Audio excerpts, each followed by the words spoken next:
నిలబడి ఉండగా మనము మత్తయి సువార్త 14వ అధ్యాయం తెరుద్దాం. కొద్ది మాటలు చూద్దాం. మత్తయి సువార్త 14వ అధ్యాయము కొద్ది మాటలు చూద్దాం. 28వ వచనం నుంచి.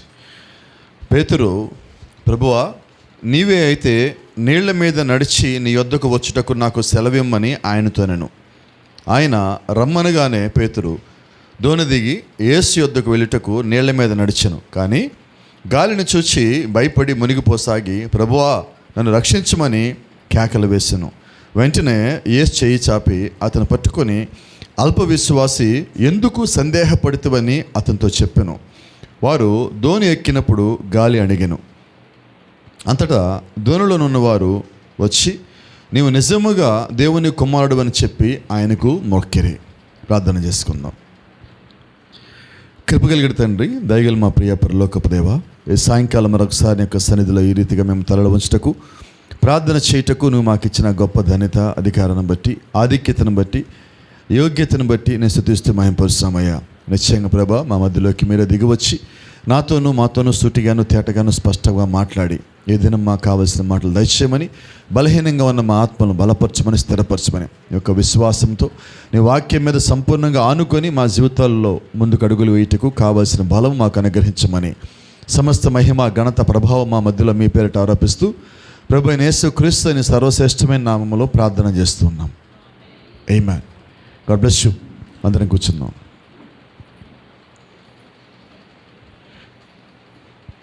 Praise the Lord. ఒక చిన్న సంగతి జ్ఞాపకం చేసుకుందాం. ఇప్పుడు మనం చదివిన మాటలు బైబిల్లో చూస్తే ఎవరి గురించి ఉన్నాయంటే అది పేతురు గురించే ఉన్నాయి.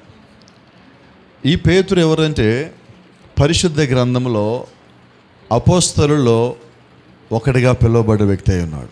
ఆమేన్. అందరు ఇక్కడే ఉన్నారా? Praise the Lord. ఒక చిన్న మాట మీకు జ్ఞాపకం చేస్తున్నాను, మళ్ళీ గుర్తు చేసుకుందాం. దేవుని యొక్క వాక్యంలో దేవుడు మనల్ని కట్టాలని ఆశపడుతున్నాడు. ఆయన ఒక చిత్తంలో మనల్ని ఉంచాలని దేవుడు ఆశపడుతున్నాడు. దేవుడు ప్రతిసారి ప్రతి సమయంలో మనకి తోడుగా ఉండాలనుకున్నాడు, ఉన్నాడు. అయితే మనం గ్రహించాల్సింది, మనం గుర్తించాల్సింది ఏంటంటే, దేవుడు మన పక్షంలో ఉన్నాడు అని మనం నమ్మినప్పుడు దేవుడు వచ్చి పని చేయగలడు. ఆమేన్. ఎప్పుడు దేవుడు పని చేస్తాడు? ఆయన ఉన్నాడు అని నమ్మాలి. ఆ నమ్మకం రావటం కొరకు మనం వాక్యం దగ్గరికి వస్తున్నాం, అందుకని చర్చ్ దగ్గరికి వస్తున్నాం, అందుకని బైబిల్ చదువుతున్నాం, అందుకని ప్రార్థన చేస్తున్నాం, అందుకని సేవకుల దగ్గర నడుస్తున్నాం. ఎందుకు మనకి ఇదంతా అంటే, బైబిల్ అంటున్నది వినుట వలన విశ్వాసం వచ్చును. ఆమేన్. వినుట వల్ల ఏం రావాలి? మొదటగా విశ్వాసం రావాలి. అయితే అపోస్తలుని పౌలు అంటున్నాడు, క్రియలు లేని విశ్వాసము మృతము, చచ్చిపోయిన దాంతో సమానం అంటున్నాడు. అంటే ఇప్పుడు విశ్వాసం వచ్చింది దేనికి? పని చేయటానికి. వాక్యము వచ్చింది దేనికి? పని చేయటానికి, అంటే క్రియ చేయటానికి.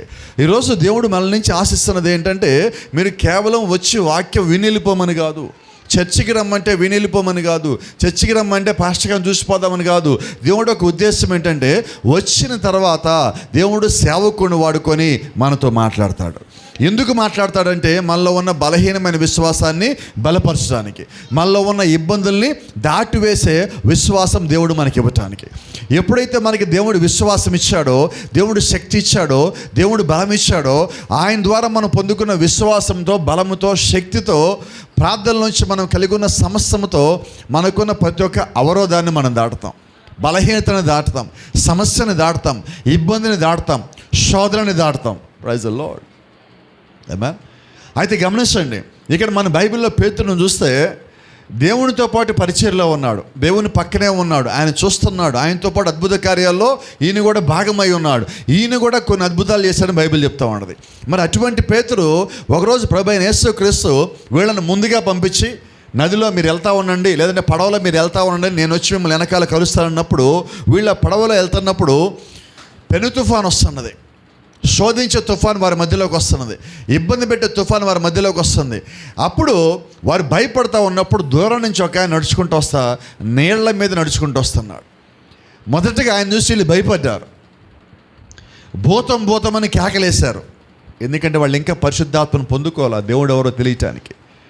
వారు బలహీనంగా ఉన్నారు. వారు భయంలో కేకలు పెడతా భూతం భూతం అంటే యేసుక్రీస్తు అంటున్నాడు, భయపడకుడి, ఇది నేనే, భయపడకుడి. ఇక్కడ ఎందుకని యేసుక్రీస్తు సామాట అంటున్నాడంటే, దేవుడే వచ్చినప్పుడు నువ్వు భయపడాల్సిన పని లేదు. దేవుడిని చూసి భయపడేవాడు ఎవడు లేడండి. ఎందుకని ఈ మాట అంటున్నానంటే, గర్వపట్టం కాదు ఇక్కడ. దేవుడిని చూసి భయపడటం అంటే నీ భయాన్ని పోగొట్టేవాడు దేవుడు అని ఉద్దేశం. ఏమైనా దేవుడికి మనం భయపడతాం, దేవుడు వస్త్రాలంటే మనం భయపడం. ఎందుకు భయపడం అంటే, మనం క్రమముగా ఉంటే భయపడం, క్రమముగా లేకపోతే మనం భయపడాలి, వాక్యానుసారంగా లేకపోతే మనం భయపడాలి, ప్రార్థనాపూర్వకంగా లేకపోతే మనం భయపడాలి, సంఘంలో సరిగ్గా మనం లేకపోతే భయపడాలి, సువార్త చేయకపోతే మనం భయపడాలి. అయితే మనం యథార్థంగా ఉన్నప్పుడు భయపడాల్సిన పని ఏంటి? యథార్థంగా ఉంటే నువ్వు భయపడవు, దేవుడు వస్తాడంటే సంతోషపడతావు.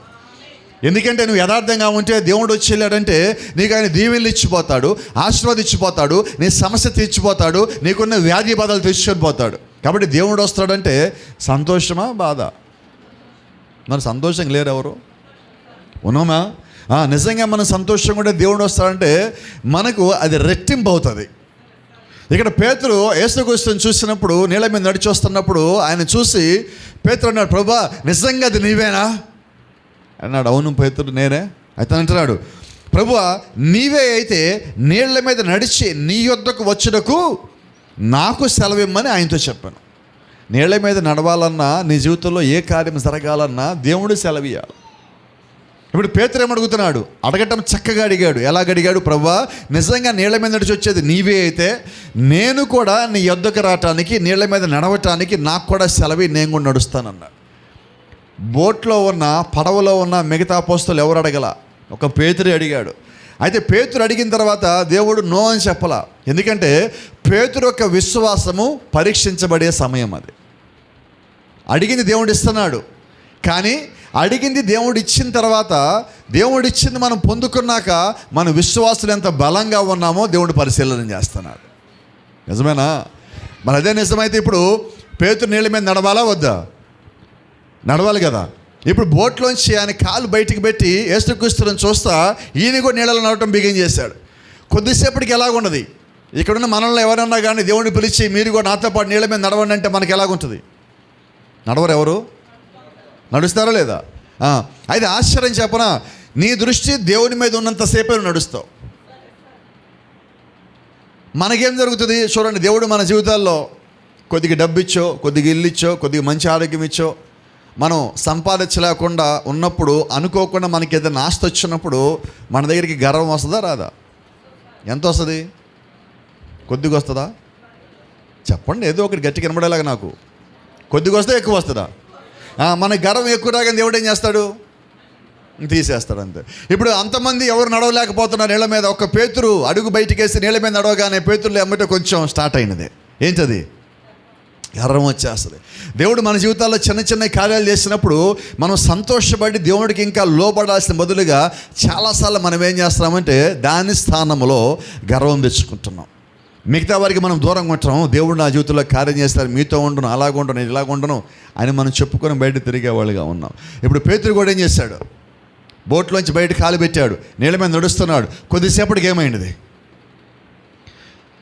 బైబిల్ చెప్తా ఉన్నది, ఆయన రమ్మనగానే పేతురు దోణి దిగి యేసు వద్దకు వెళ్ళుటకు నీళ్ల మీద నడిచెను. చిన్న పదం ఉంది అక్కడ, తర్వాత ఏంటి? కానీ ఎంత చిన్న పదం అది. ఇప్పుడు దేవుడు రమ్మనగానే పేతురు నీళ్ళలోంచి పడవలోంచి బయటికి కాలు పెట్టి నడవటం బిగిన్ చేస్తాడు. కానీ అక్కడ ఏముంది తెలుసా? కానీ అని ఒక పదం ఉండదు. ఏంటి ఇక్కడ కానీ ఉండదంటే, గాలిని చూచి భయపడి. ఎవరిని చూసి? నీ దృష్టి యేసుక్రీస్తు మీద ఉంటే, నీ చెవులు ఆయనకి ఇచ్చుంటే, నీ హృదయం ఆయనకి ఇచ్చుంటే, నీ ఆలోచన ఆయనకి ఇచ్చుంటే, నువ్వు ఎవరి మాట వినాలి? నువ్వు ఎవరిని చూడాలి? ఈ రాత్రి అదే అందరికి జ్ఞాపకం చేస్తున్నా. నిన్ను దేవుడు పిలిస్తే క్రైస్తవుడిగా నువ్వు దేవుని స్వరం మాత్రమే వినాలి. నువ్వు దేవుణ్ణి మాత్రమే చూడాలి. నీ సమస్యలను చూడొద్దు, వచ్చే గాలిని చూడొద్దు, శోధన చూడొద్దు, బలహీనత చూడొద్దు, నిన్ను తువసివేసే సంఘటనలు ఏమీ చూడొద్దు. కానీ నీ దృష్టి ఆయన మీదే ఉంచు, నీ కనుచూపు ఆయన మీదే ఉంచు, నీ చెవి ఆయనకి మాత్రమే ఇవ్వు, నీ ఆలోచనలు ఆయన వైపు మాత్రమే ఉంచు, నీ నడక ఆయన వైపు మాత్రమే నడవలసిస్తున్నది. ఎప్పుడైతే నువ్వు ఆయన వైపు మాత్రమే నడుస్తూ ఉన్నావో నిన్ను ఇబ్బంది పెట్టడానికి గాలి వస్తుంది, తుఫాన్ వస్తుంది, ఇబ్బంది వస్తుంది, శోధన వస్తుంది, ఆర్థికంగా, ఆత్మీయంగా, శారీరకంగా, బంధువు బంధువులు, స్నేహితులు, ఇబ్బందులు, శోధనలు, నిందలు అన్నీ నీ మీద పడాలి. అయినప్పటికీ నీ దృష్టి ఆయన మీదే ఉండాలి. ఎందుకంటే అది నేను పరీక్షించబడే సమయమై ఉన్నది. అది దేవుడికి అపవాదికి మధ్యలో పోరాటం జరుగుతూ ఉంటే నువ్వు కేవలం మధ్యలో ఒక వ్యక్తిగా నిలబడి ఉన్నావు. నిన్ను పిలిచిన దేవుడు నిన్ను కాపాడే దేవుడు. బైబిల్ చెప్తా ఉంది, ఇశ్రాయేలు నేలువాడు, కొనకడు, నిద్రపోడు. నిన్ను పిలిచిన దేవుడు నమ్మదగిన దేవుడు. ఈ రోజు నువ్వు గుర్తుపెట్టుకోవాల్సింది ఆయన కొనకడు, నిద్రపోడు నీకు తెలుసు. అయితే గుర్తుపెట్టుకోవాల్సింది ఏంటో తెలుసా? ఆయన నీకు తోడుగా ఉన్నాడని. ఆమేన్. ఆయనకు ఒక పేరు ఉన్నది, ఆ పేరు మీకు జ్ఞాపకం చేస్తాను. ఆయన పేరు ఇమ్మానుయేలు దేవుడు. ఏ దేవుడు? ఇమ్మానుయేలు దేవుడు. ఏంటి ఇమ్మానుయేలు దేవుడు అంటే? దేవుడు మనకు తోడై ఉన్నాడు అని. ఆయన పేరే మనకు తోడై ఉన్న దేవుడని. ఇప్పుడు మనకు తోడై ఉన్న దేవుడని ఆయన చెప్పుకుంటా ఉంటే మనం దానిగా నమ్మిన వ్యక్తులమైతే నువ్వు ఏ స్థితిలో ఉన్నా, నీ పక్కన ఏ వ్యక్తి లేకపోయినా, నువ్వు ఎంత అగాధంలో పడిపోయినా, ఎంత చీకటిలో ఉన్నా, ఎంత ఇబ్బంది శోధనలో ఉన్నా, నీకు ఒక పేరు జ్ఞాపకం రావాలి. ఇమ్మానుయేలు దేవుడి జ్ఞాపకం రావాలి. ఆయన నాకు తోడుగా ఉంటాడని ఆయన చేసిన వాగ్దానం నీకు జ్ఞాపకం రావాలి. ఆయన చెప్పిన మాట నీకు జ్ఞాపకం రావాలి. ఏం మాట అంటే, నిన్ను విడువను ఎడబాయను, నిన్ను విడువను ఎడబాయను. అది దేవుడు దీంట్లో రాయించడానికి చెప్పలా, నీ మనసులో నాటబట్టడానికి ఆ మాట చెప్పాడు. నువ్వు నమ్మట కొరకు దేవుడు ఆ మాట చెప్పాడు. నువ్వు విశ్వసించడానికి దేవుడు ఆ మాట చెప్పాడు. ఇప్పుడు పేతురుని కూడా నేను రమ్మంటున్నా, నువ్వు రా అన్నప్పుడు పేతురు ఆ మాటనే నమ్మాలి, దేవుడిని చూడాలి, తన ఆలోచనలో దేవుడు మాత్రమే ఉండాలి. ఇక దేని మీద ధ్యాస పెట్టకూడదు, దేని గురించి ఆలోచన చేయకూడదు, ఎటువైపు తిరగకూడదు. ఆయన వైపు తిరిగినప్పుడు, నమ్మకంగా అడుగులు ముందుకేసినప్పుడు చిట్ట చివరి దాకా నడిపించేవాడు దేవుడై ఉన్నాడు. ఆమేన్. ఇక్కడ మీకు అందరికీ ఒక జ్ఞాపకం చేస్తాను నేను. మన జీవితంలో మనకి చాలామంది చాలాసార్లు చాలా సందర్భాల్లో సహాయం చేస్తామని చెప్పుకుంటారు. అవునా? ఎన్నిసార్లు, ఎంతవరకు, ఎంతకాలం చేశారు చెప్పండి? నేను పుట్టిన దగ్గర నుంచి జీవితకాలం సహాయం చేస్తానే ఉన్నారు అన్నోళ్ళు ఎవరు ఉన్నారా మీకు? లేరండి. అయితే మీరు చెప్పింది అబద్ధమే. మీరు పుట్టిన దగ్గర నుంచి మీకు ఒక సహాయం చేస్తున్నాడు. అయితే ఆయన సహాయం చేశాడని చెప్పటల్లా, ఆయన సహాయం చేస్తానే ఉన్నాడు. ఈ రాత్రి మనం ఇక్కడికి రావటానికి కూడా ఆయనే సహాయం చేశాడు. తెలుసా ఆయన పేరు మీకు? చెప్పరు ఎవరు? తెలిస్తే ఆయన పేరు చెప్పండి. ఎవరు ఆయన? ప్రభు అయినా యేసుక్రీస్తు. ఎవరు సహాయం చేయనప్పుడు ఆయనకి సహాయం చేస్తాడు. మన దేవుడు ఎటువంటి దేవుడు అంటే, ఆయన ఒక ఉద్దేశంలో అందరూ చేసే పనులు ఆయన చేయట్లే. నీకు ఎవరు చేయలేని సహాయం నీకు చేస్తున్నాడు. మనుషులు చేసే సహాయాన్ని నీకు చేయడానికి ఆయన ఇష్టపడటల్లా. ఆయన ఎవరో ఒకరు మనిషిని పంపించి, సహాయం పంపించి నీకు జరిగించేలాగా చేస్తాడు. అయితే నీ విశ్వాసము మనుషుల మీద కాక, నీ విశ్వాసం ఎప్పుడైతే దేవుడి మీద ఉన్నదో, అందరికన్నా, అందరి జీవితాల్లో కన్నా నీ జీవితంలో భిన్నమైన కార్యాలు దేవుడు చేయగలడు. గొప్ప కార్యాలు దేవుడు చేయగలడు. ఆశ్చర్యమైన కార్యములు దేవుడు చేయటానికి ఆయన సమర్థుడై ఉన్నాడు. ఇప్పుడు చూడండి, పేతురు యొక్క విశ్వాసం దేవుడి మీద ఉన్నది. ఆయన ఏం చేస్తున్నాడో నేను అలాగే చేస్తా అంటున్నాడు. ఇంకా కరెక్ట్గా మాట్లాడితే దేవుడిలాగా నడవాలని పేతురు ఆశపడ్డాడు. మామూలుగా మనమైతే ఏమంటాం చెప్పండి? అయితే ఆయన ఏమంటున్నాడు? రా, ఎప్పటికైనా ఇక్కడ రావాల్సిన వాడివే కదా, ఎప్పటికైనా ఈ కార్యాలు చేయాల్సినవే కదా, అడిగావు కదా, రా చేద్దుగాని అన్నాడు. అంటే దేవుడు నిజంగా ఆయనలాగా మనం ఉండాలని ఆశపడుతున్నాడు. కాబట్టి పేతురు, నేను నడుస్తాను ప్రభు అంటే, వచ్చి నడిచే అన్నాడు. ఆశ్చర్యం కాదు? ఎంతసేపు నడిచాడు పేతురు నీళ్ళ మీద? కింద వచ్చేమంటుంది, గాలిని చూచి భయపడి మునిగిపోసాగి, ప్రభువా నన్ను రక్షించమని కేకలు వేసాను. ఏంటంటే అది? గాలిని చూచి భయపడి మునిగిపోసాగి. అప్పుడు దాకా మునగల, కారణం ఏంటంటే గాలిని చూడలా. అప్పుడు దాకా మునగల, కారణం ఏంటంటే భయపడలా. ఎప్పుడైతే జ్ఞాపకం చేస్తావు చూడండి, మళ్ళా ఎప్పుడైతే నువ్వు దేవుణ్ణి నమ్మినప్పటికీ, క్రైస్తవుడిగా ఉన్నప్పటికీ, సంఘానికి వెళ్తున్నప్పటికీ, ప్రార్థిస్తూ ఉన్నప్పటికీ, బైబిల్ చదువుతున్నప్పటికీ, వింటున్నప్పటికీ, కొద్దిగా గొప్ప పరిచయం చేస్తున్నప్పటికీ, నీ యొక్క తలాంతులు దేవుడి కొరకు వాడుతున్నప్పటికీ, నీవు ఎప్పుడైతే లోకం వైపు తిరిగి ఉన్నావో నువ్వు పడిపోవటం ప్రారంభిస్తావు. భయం వైపు తిరిగావో పడిపోవటం ప్రారంభిస్తావు. దేవుడి వైపు తిరిగిన వాడు భయం వైపు తిరగడు. దేవుడి వైపు తిరిగిన వాడు లోకం వైపు తిరగడు. ఏ స్థితి వచ్చినా, ఏ పరిస్థితి వచ్చినా దేవుణ్ణి పట్టుకుని ఏలాడాలి. దేవుడి దగ్గర నమ్మకంగా నువ్వు ప్రార్థనలో గడపాలి. ఎప్పుడైతే నువ్వు విశ్వాసభరితమైన ప్రార్థన దేవుడి దగ్గర చేస్తున్నావో, నీ విశ్వాసానికి తగినట్టుగా ప్రతిఫలం ఇవ్వటానికి దేవుడు సమర్థుడై ఉన్నాడు. ఆమేన్. ఎప్పుడు దేవుడు ప్రతిఫలం ఇస్తాడు మనకి? విశ్వాసభరితమైన ప్రార్థన. ఈరోజు మనం చేసే ప్రార్థన ఏంటంటే, ప్రభువా నాకున్న సమస్య తీర్చే ప్రభువా, తీర్చే ప్రభువా, నువ్వే తీరుస్తా ప్రభువా, నువ్వు లేక ఎవరు లేవు ప్రభువా అంటున్నాం. కాసేపటికి అయిపోయిన తర్వాత ఆ పని కానీ జరగకపోతే, ప్రార్థన చేశాను కానీ ఎందుకో దేవుడు నా మొర ఆలకించలేదు అంటున్నావు. ఇప్పుడు నేనేమంటానంటే, నువ్వు నమ్మింది ఎక్కడ అంటున్నా. నమ్మితే ఏమనాలి? ప్రార్థన చేశాను దేవుడు కార్యం చేస్తాడనాలి. అయితే మనమేమన్నాం నోట్లో నుంచి? ప్రార్థించాను కానీ ఏంటో దేవుడు చేయట్లేదు అంటున్నాం. అంటే నువ్వు చేసిన ప్రార్థన నువ్వు నమ్మనప్పుడు దేవుడు నీ జీవితంలో కార్యం ఎలా చేయగలడు? నా మాటలు మీకు అర్థమవుతున్నాయా? పేతురు కూడా దేవుడు రమ్మన్నాక నమ్మి అడుగు ముందుకేశాక ఆ నమ్మకం అలాగే ఉంటే పేతురు మునిగిపోడు. అలాగే నువ్వు కూడా ప్రార్థన చేసిన తర్వాత ఆ ప్రార్థన నమ్మాక నువ్వు ఆ ప్రార్థనలో ఉన్న కార్యాలను చూస్తావు. అందుకని యేసుక్రీస్తు చెప్పిన ప్రార్థన ఏంటో తెలుసా? ఎవరైనా ఏదైనా కావాలని దేవుణ్ణి అడిగి ప్రార్థన చేస్తే, ప్రార్థించిన తరువాత ప్రార్థనలో మీరు ఏదైతే అడిగారో అది పొందుకున్నామని నమ్మండి. ఏంటంటే అది ఎప్పుడు? ప్రార్థించిన తరువాత ప్రార్థనలో ఏమడిగామో అది పొందుకున్నామని నమ్మండి.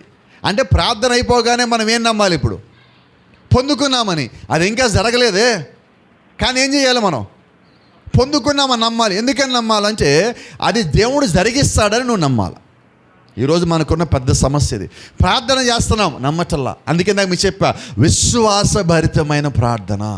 విశ్వాసభరితమైన ప్రార్థన ఏం చేస్తుందంటే, దేవుడి దగ్గర నువ్వు ఏం అడిగావో, ఆయన పాదముల దగ్గర నువ్వేం పెట్టావో, ఏ విన్నపం ఆయన దగ్గర ఉంచావో, ఏం దేవుడికి విన్నపించుకున్నావో, ఏమి విజ్ఞాపన చేసావో దాని మీద విశ్వాసం కలిగి ఉంటావు. అది ఎవరు ప్రశ్నించినా నువ్వేమంటావంటే, అది జరిగిందా జరగలేదా అని నేను ఎవరైనా శోధిస్తుంటే నువ్వు ఒకే సమాధానం చెప్తావు, అది ప్రభు పాదాల దగ్గర పెట్టా, అది ప్రభు సన్నిధిలో ఉంచాను, ఆయన దగ్గర దాన్ని అప్పగించాను, కాబట్టి అది జరిగినా జరగకపోయినా నేను పట్టించుకోను, కానీ నాకు విశ్వాసం కలిగి ఉన్నా అది దేవుడు చేస్తాడు, అది దేవుడు జరిగిస్తాడు. ఆయన కృప కింద ఖచ్చితంగా ఘనమైన కార్యము చేసే దేవుడిగానే ఉన్నాడు. నేను ఆయన దగ్గర పెట్టిన దాన్ని, ఆయన పాదముల దగ్గర ఉంచిన దాన్ని ఏ స్థితిలో అయినా, ఏ పరిస్థితుల్లో అయినా, అది అసాధ్యంగా కనిపించినప్పటికీ, ఎవరో చేయలేదు అనిపించినప్పటికీ, నా విశ్వాసం ఏమంటుందంటే దేవుడు చేస్తాడు. ఆమేన్. ఎటువంటి విశ్వాసం కలిగి ఉండాలి? ఇప్పుడు కొద్దిమంది మనల్ని అంటూ ఉంటారు, అమ్మా చర్చికి వెళ్ళావుగా, ప్రార్థన చేసావుగా, ఏం చేశాడు మీ దేవుడు?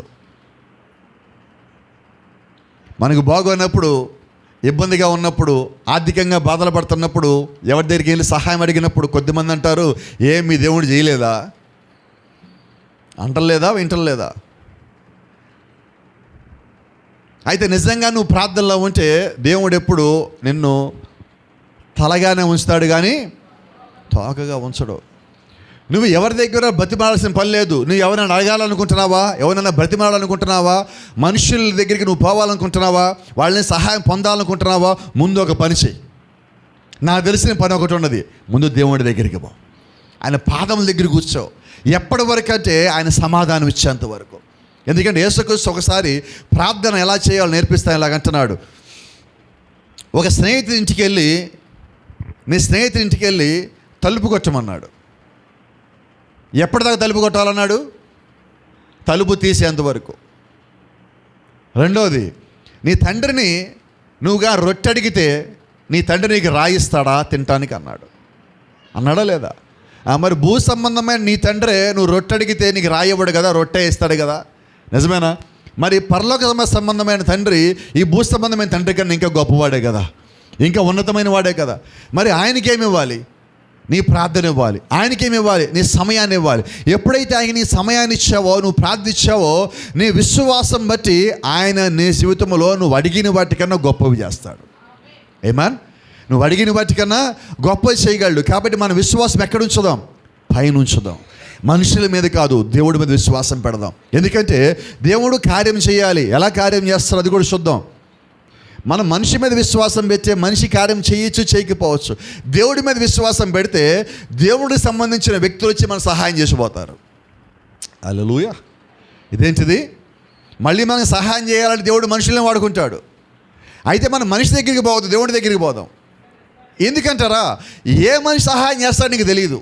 నీ మనసులో ఎవరో ఒకరి పేరు ఉంటుంది, ఎవరో ఒకరి ముఖం కనిపిస్తుంది, ఎవరో ఒకరి ఆకారం కనిపిస్తుంది.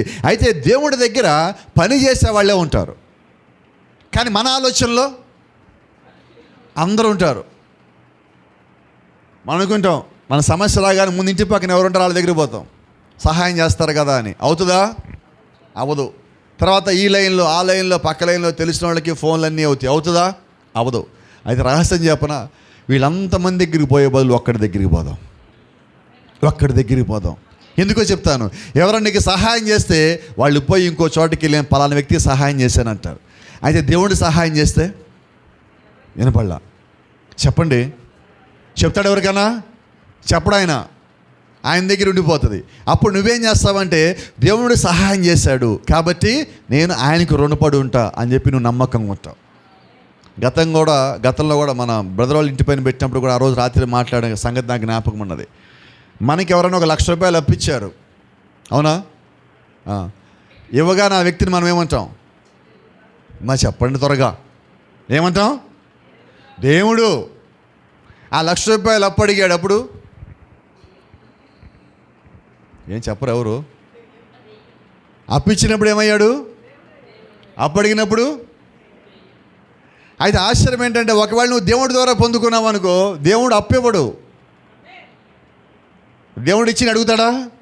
అడగడండి. కాబట్టి నువ్వు ఎవరి దగ్గరికి పోవాలి? మొదటిగా దేవుడు ఇవ్వకపోతే నీకు మనిషి ఇవ్వడం. కాబట్టి మనుషులు ఇస్తే మళ్ళీ అడుగుతారు. దేవుడి దగ్గరికి వెళ్తే ఎవరి ద్వారా ఇప్పించాలి నీకు వాళ్ళ ద్వారా ఇప్పిస్తాడు. కాబట్టి ఇప్పుడు నీ విశ్వాసం ఎక్కడ ఉండాలి? దేవుని మీద. మనం ఎంత బలహీనంగా ఉన్నప్పటికీ నీ విశ్వాసం మాత్రము దేవుడి మించి పక్కకు తొలగనివ్వద్దు.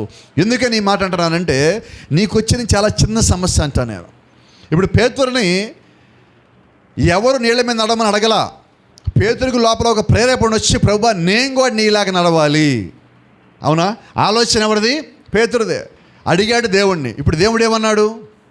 నోవలా వచ్చే అన్నాడు. ఇప్పుడు మునిగిపోయాడు అనుకో, వాస్తవం ఎవరి వల్ల మునిగిపోయినట్టు? పేతురు సొంత ఆలోచన వల్ల మునిగిపోయాడు. అయితే దేవుడు రమ్మని చెప్పిన తర్వాత విశ్వాసం దేవుడి మీదే పడితే పేతురు ఎప్పుడు పడిపోవడం. మనం కూడా ఈరోజు ఎటువంటి వాళ్ళలా ఉన్నామంటే పూర్తిగా పేతురులాగే ఉన్నాం.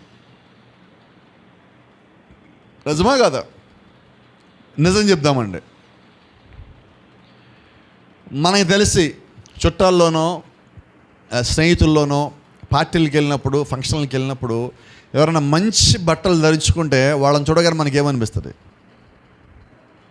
నిజం చెప్పండి త్వరగా, ఏమనిపించదా? చెప్పండి, ఏమనిపిస్తుంది? మనకు కూడా అలాంటివి కొనుక్కోవాలనిపిస్తుంది, అవునా? మన ఇల్లు సరిగా లేదు, వర్షం పడుతుంది, నీళ్ళు గారిపోతూ ఉన్నది, వర్షం వస్తే ఇళ్లలోకి నీళ్ళు వచ్చేస్తున్నాయి. ఒక మంచి ఇల్లు చూస్తాం, ఆ ఇల్లు చూడగా మనకేమనిపిస్తుంది? మాకు కూడా ఇలా ఉంటే బాగుంటుంది కదా. ఎందుకని ఈ మాట అంటానంటే అది పేతురు స్వభావం.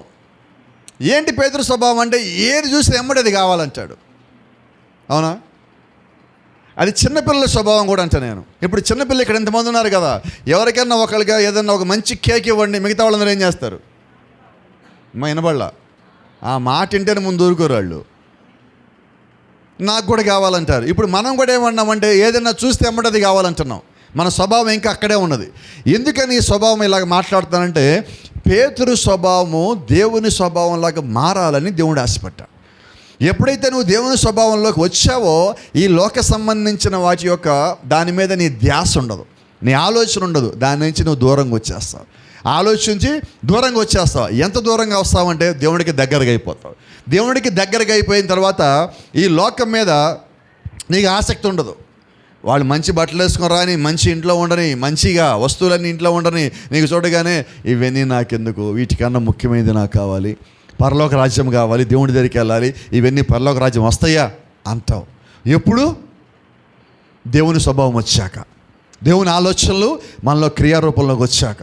కాబట్టి ఈ రాత్రి మనకు కావాల్సింది ఏంటంటే దేవుడి సన్నిధికి వస్తున్నాం, వెళ్తున్నాం, ఆరాధనకు వస్తున్నాం, వెళ్తున్నాం, బైబిల్ చదువుతున్నాం, వింటున్నాం, ప్రార్థిస్తున్నాము, ప్రార్థనలో ఉంటున్నాం, ఇవన్నీ చేస్తున్నాము. కానీ స్వభావము సంపూర్ణంగా మారవలసి ఉన్నది.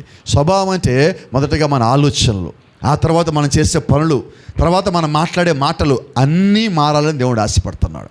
ఇంకా కింద ఒక మాట అంటున్నాడు, మీరు జాగ్రత్తగా చూస్తే గాలిని చూసి భయపడి మునిగిపోసాగి, ప్రభువా నన్ను రక్షించమని కేకలు వేశాను. అయితే ఇక్కడ గొప్ప సంగతి ఉన్నది. దేవుడు చెప్పిన పని చేస్తా మునిగిపోయాడు పేతురు. కాబట్టి ఇప్పుడు కాపాడే బాధ్యత ఎవరిది? దేవునిదే. ఎందుకంటే దేవుని వైపు నడుస్తూ మునిగిపోయాడు. దేవుని వైపు అడుగులు ముందుకేస్తా లోకాన్ని చూసి భయాన్ని చూసి మునిగిపోయాడు. కాబట్టి ఇప్పుడు కాపాడే బాధ్యత ఎవరిది? దేవునిదే. ఇప్పుడు మన జీవితంలో కూడా మనం దేవుడి పని చేస్తూ ఇబ్బందులు పడ్డప్పుడు అక్కడి నుంచి పైకి తెచ్చే బాధ్యత దేవుడిదే. నువ్వు విశ్వాసాలు అడుగులు ముందుకేస్తూ మునిగిపోతే నేను పైకి తీసుకొచ్చే బాధ్యత దేవుడిదే. అక్కడ బైబిల్ చెప్తా ఉన్నది, ఎమ్మటే ప్రభువా నన్ను రక్షించమని కేకలు వేస్తాను.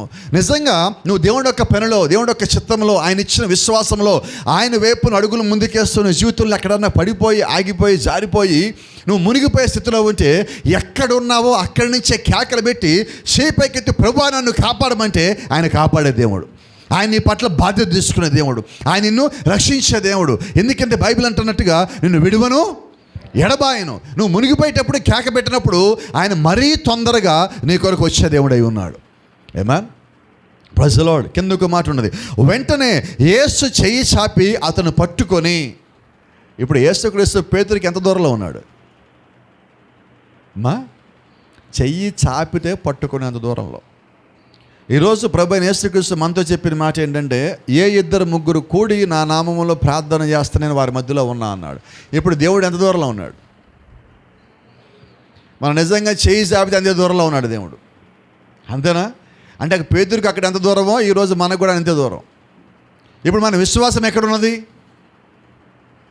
వేరే చోట ఎక్కడే ఉంటున్నది. మన విశ్వాసము వాక్యం మీదే ఉన్నప్పుడు దేవుడు మన పక్షాన ఉండాలి కదా, ఆయన మనతోనే ఉండాలి కదా. Praise the Lord. ఇంకొక మాట, వెంటనే యేసు చెయ్యి చాపి అతను పట్టుకొని అల్ప విశ్వాసి ఎందుకు సందేహపడితేవని అతనితో చెప్పాను. ఈ మాట గుర్తుపెట్టుకుందాం, దీంతో మనం ముగించుకుందాం. ఏమన్నాడు ఆయన? అల్ప విశ్వాసి. చెప్పండి, ఏంటి అల్ప విశ్వాసి అంటే? విశ్వాసి అంటున్నాడు, అయితే ముందేమన్నాడు? సో ఇది మనకు అర్థం కాదు. మనకి ఈ పేరు కూడా అర్థం కాదు. ఇంకోటి చెప్దాం అనుకుంటే అది కూడా అర్థం కాదు. ఉదయం పూట మనం తింటాం కదా ఆహారం, దాన్ని ఏమంటాం? అల్పాహారం. ఎవరంటారు దాన్ని? ఈరోజు టిఫిన్ అంటున్నాం. అది టిఫిన్ కాదు, దాని పేరు వాస్తవంగా అల్పాహారం.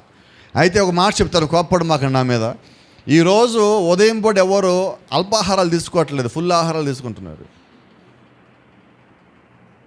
అల్పం అంటే ఎంత? కానీ మనం ఏం చేస్తున్నాం? పూర్తిగా నిండాలా, అప్పుడు దాకా తింటున్నాం. అది టిఫిన్ కానీ, అన్నం కానీ, పలావ్ కానీ, ఏదైనా కానీ అక్కడ దాకా తినాలా. వీలైతే ఇక్కడ దాకా, అప్పుడు కొంచెం బయటకు కూడా వచ్చేది, అక్కడ దాకా తినాలా.